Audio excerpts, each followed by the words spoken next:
What's up everybody, Gundam Flexing here, and today we're going to be checking out the recently completed, because everything is closed due to quarantine, Gundam Heavyarms. This is a master grade model featured in Gundam WIng, probably one of the most popular Gundam franchises that came out. Aside from the Wing Zero, Gundam Heavyarms is probably one of my favorite Gundams of all time, simply because of the amount of firepower he holds. This model came out in 2012 and can still cost you roughly around $35.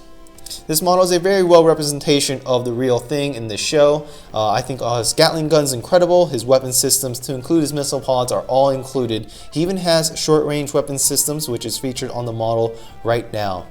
And before we go into the model in of itself, I'd like to cover all the extra periphery items, such as the stickers and the decals, all the extra pieces, his weapon systems, and then into the model itself. So, without further ado, here is the decals. You have a ton of decals, and I find these to be very necessary, especially around his legs area. This model's primary color is orange, red, and like a pale white, and of course you got like a stripe of blue across his chest. I think these little red decal sheets adds a little bit more detail into his legs, especially because it's a predominantly one color, but this one adds a little spruce here and there. And believe it or not, I've actually used most of it in what was recommended in the instruction sheets. These are very easy to apply, such as these. And you also have a dry decal sheet.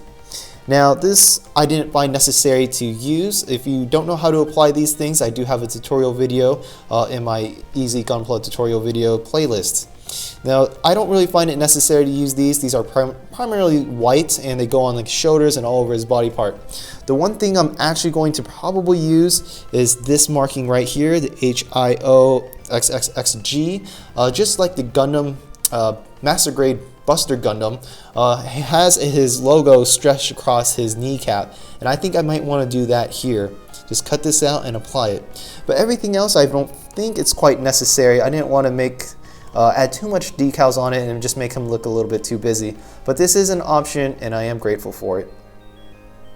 Now, onto his hands. He currently has 4 pairs of hands. You have an open hand right here that fits on both left and right. You have closed fists, and currently one's already on the model, and this is the other one that isn't on the model. You also have pretty much a gripping system for his weapon systems, and here they are. And these are different than the open fists because you could tell the little indenture in his hands help grip the weapon system, and we'll go over that very shortly.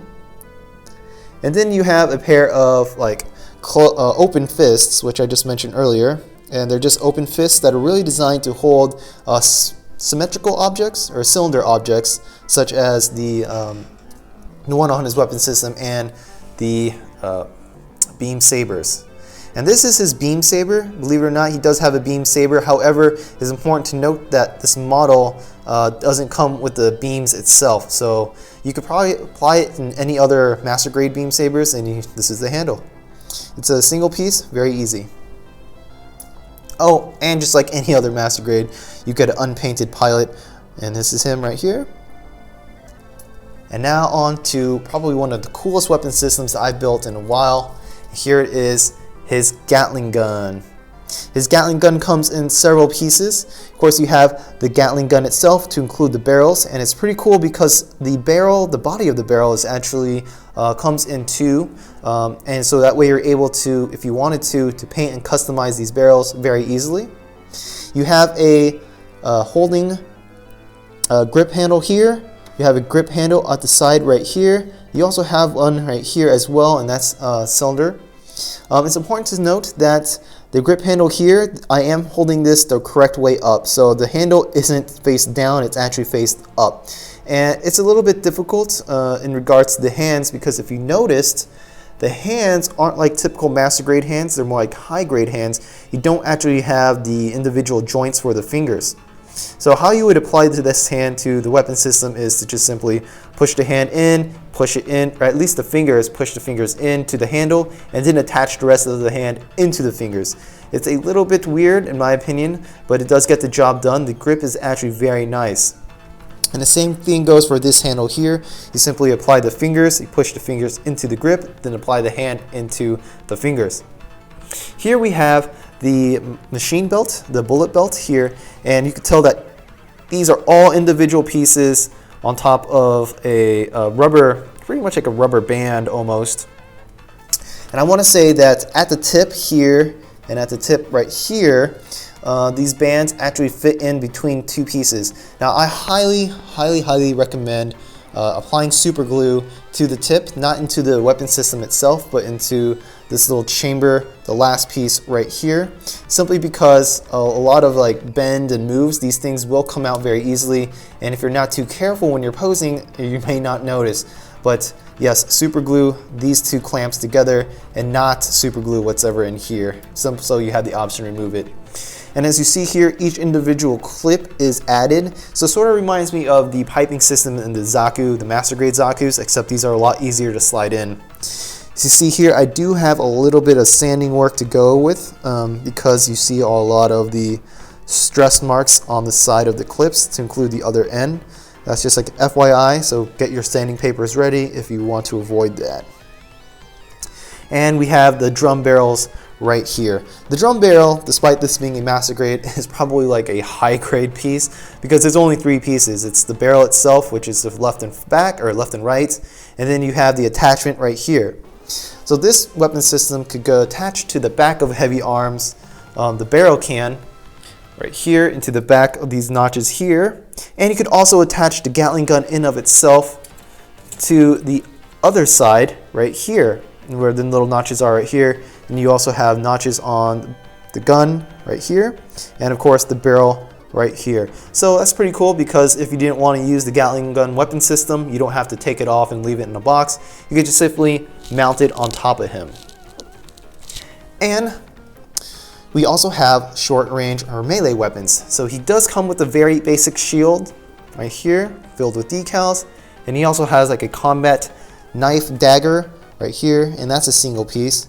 And both of them are attached to his wrists, and both of them are interchangeable. So if you wanted the shield on the other end and this vice versa, it's possible. And of course, one of the other awesome weapon systems aside from the Gatling gun is all his little missile pods that are literally laced across his body. So his head, he has a Vulcan cannons in his cheeks. He has Vulcan cannons on top of his chest.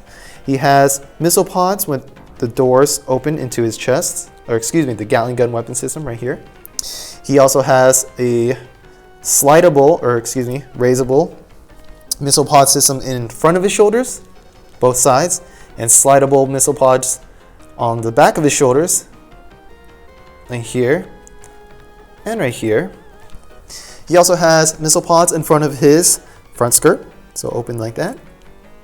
He has missile pods pretty much on the side of his skirts too, so raise his arms. Do this, just pull this out, right here, and on the other end too, right here.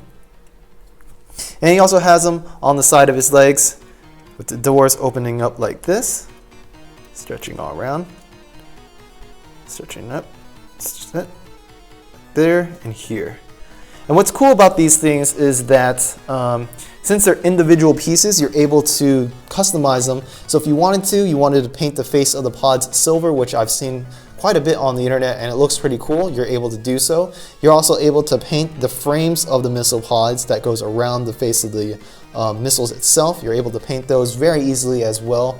And yeah, it just gives you a lot of just minor customizations that make a big impact. So yes, the heavy arms is, in my opinion, heavy. One thing I want to note, again, we're coming back to his backpack system. He doesn't really have a rocket booster kind of backpack, but again, we take a look at his backpack. You have the two mounts here, which we went over, and they pretty much mount the weapon systems front and back right there. Unfortunately, I don't think you're able to mount the knife or the shield on the back, although it would be a pretty cool feature. One thing I want to highlight is his legs. So yes, again, I mentioned that his legs are pretty much a single color, so I highly recommend using the decal sheets and maybe even the dry decals to transfer on there. But another thing I want to talk about is the joints that pretty much connect the legs to the hips. The little PC caps are a little bit small. Actually, they're not PC caps, they're actually individual pieces you cut out of the runner. But they don't extend very far. So here it is. This is how it's connected, and the ball of the joint is not actually a single ball. It's more like two pieces twisted into each other, and in my opinion, it's not that good. This is the depth of the joint right here. I think it could be a tad bit deeper. I just had a little bit of issue when I was messing around with his legs and trying to pose him. The leg would sometimes come out. Another important thing to note is that if you wanted the legs to stand side by side with each other as if he's standing at the position of attention, he is not able to, because the way the joints are put out, it's actually like a V shape posing, so you can't really pose it like parallel. It has to be V-shape. It's nothing annoying, it's just a little bit weird because I wanted to make him stand and just couldn't do it. Other than that, yes, this is a simple master grade because fingers, if you notice again the hands, they're not individual joints, just like the master grade Zaku 2, which you have to build every single joint in the hand. This one is very simple, which I do appreciate. The only repetitive part I found was just the belt system right here. But overall, this was an enjoyable build. I think this is a great representation of the heavy arms in the television show. I would definitely recommend it for 35 bucks, absolutely.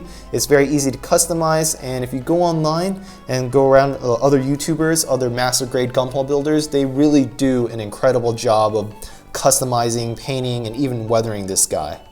So that's all I really had to say about this model. It was quite enjoyable. If you have any questions or comments, please post it down in the section below.